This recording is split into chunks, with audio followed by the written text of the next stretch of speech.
1 tahun Kabinet Merah Putih, pengabdian menjaga Laut Nusantara melalui Direktorat Jenderal Pengawasan Sumber Daya Kelautan dan Perikanan Kementerian Kelautan dan Perikanan terus berdiri di garis terdepan, mengawasi sumber daya kelautan dan perikanan, menegakkan hukum dan memastikan Laut Indonesia tetap berdaulat.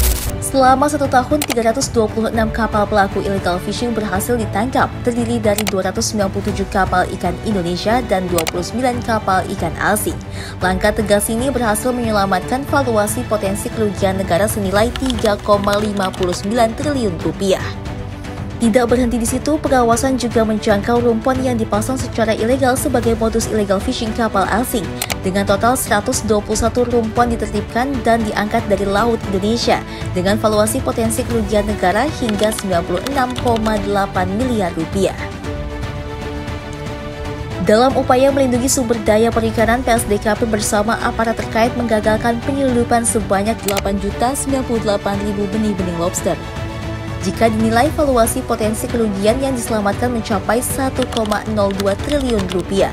Pengawasan terhadap biota yang dilindungi pun terus diperkuat. Sebanyak 103.400 butir telur penyu digagalkan dari perdagangan ilegal dengan sindikat lintas negara dengan valuasi potensi kerugian negara sebesar 10,3 miliar rupiah.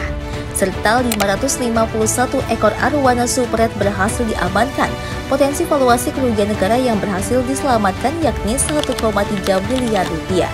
Selain itu, 19 kasus destructive fishing berhasil dihentikan dengan potensi valuasi kerugian yang diselamatkan 4,75 miliar rupiah dan 1,5 ton obat ikan untuk budidaya ikan secara ilegal disita di Bangka, menyelamatkan nilai ekonomi dihitung dari valuasi potensi kerugian negara sekitar 6,25 miliar rupiah. Selain itu, pemusnahan alat tangkap juga turut dilakukan. Untuk menjaga tata kelola ruang laut, PSDKP menghentikan sementara dan menindak 87 kasus pemanfaatan ruang laut dan 9 kasus pemanfaatan air laut selain energi dengan nilai valuasi potensi kerugian yang berhasil diselamatkan mencapai 2,07 triliun rupiah. Secara keseluruhan, 2.258 pelanggaran telah ditindak, terdiri dari 2.209 sanksi administratif dan 49 sanksi pidana. Sedangkan dari kegiatan pengawasan kelautan dan perikanan diperoleh PNBP sebesar 42,5 miliar rupiah.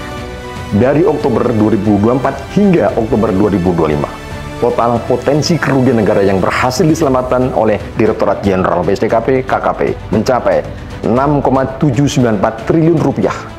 Angka ini bukan sekedar capaian, tetapi bukti nyata dan kerja keras, ketegasan dan keberanian demi generasi mendatang dengan terus bergerak, berdampak dan berkelanjutan. PSDKP pantang tercela.